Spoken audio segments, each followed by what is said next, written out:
गौतम बुद्ध की शिक्षाओं में छिपी अनगिनत महत्वपूर्ण कहानियाँ हैं जो हमें जीवन के मूल्यों और सत्य की ओर मार्गदर्शन करती हैं। एक ऐसी रोमांटिक और शिक्षात्मक कहानी है जो समझाती है कि जीवन का असली अर्थ हमारी पहचान में ही छिपा होता है। समय की एक बारिश के बाद गौतम बुद्ध ने अपने शिष्यों के साथ एक शांतिपूर्ण वन में बैठकर एक रोमांटिक कहानी साझा की।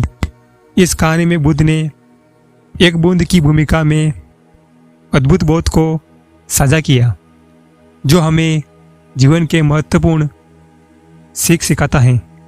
एक समय की बारिश के बाद गौतम बुद्ध ने एक शांतिपूर्ण वन में बैठकर अपने शिष्यों के साथ सत्संग किया। बूंदों की छोटी छोटी बूंदें वृक्षों की पत्तियों पर गिर रही थी और उस नतमस्तक वातावरण में शांति का अनुभव हो रहा था।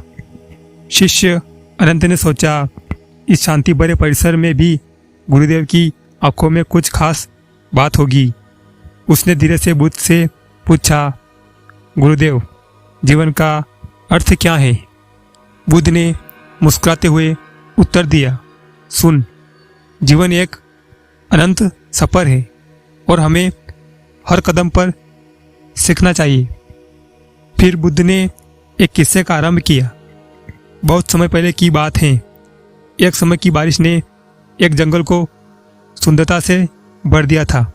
हर बूंद अपनी राह ढूंढ रही थी, जैसे हम अपने जीवन में अपनी पहचान को ढूंढते हैं। एक बूंद ने दूसरी से पूछा, मैं इस महासागर को कैसे पहचानूं? गुरुदेव ने मुस्कुराते हुए कहा। समुद्र ने उसे सीधा सहजता से जवाब दिया, तू मुझ में है, तू मेरा हिस्सा है, मुझसे अलग नहीं। शिष्य अनंत ने सोचा, गुरुदेव ने जिंदगी की सच्चाई को इतने सीधे तरीके से कैसे समझाया है?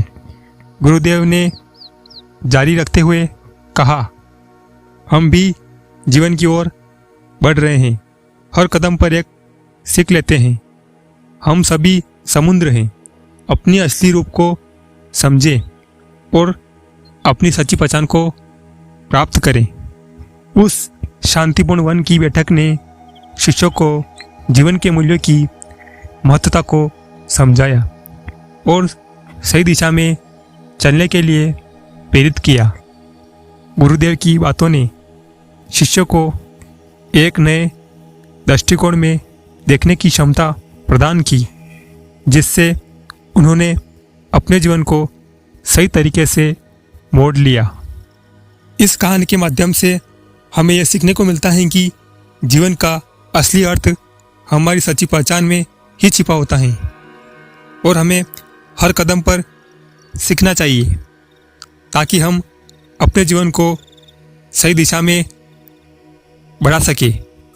इस कहानी के माध्यम से गौतम बुद्ध ने जीवन का असली अर्थ बताया है जो आपके जीवन को सही दिशा में मोड़ देता है। अगर आपको यह कहानी अच्छी लगी हो तो कमेंट करके ज़रूर बताएं और साथ ही सब्सक्राइब और शेयर करें।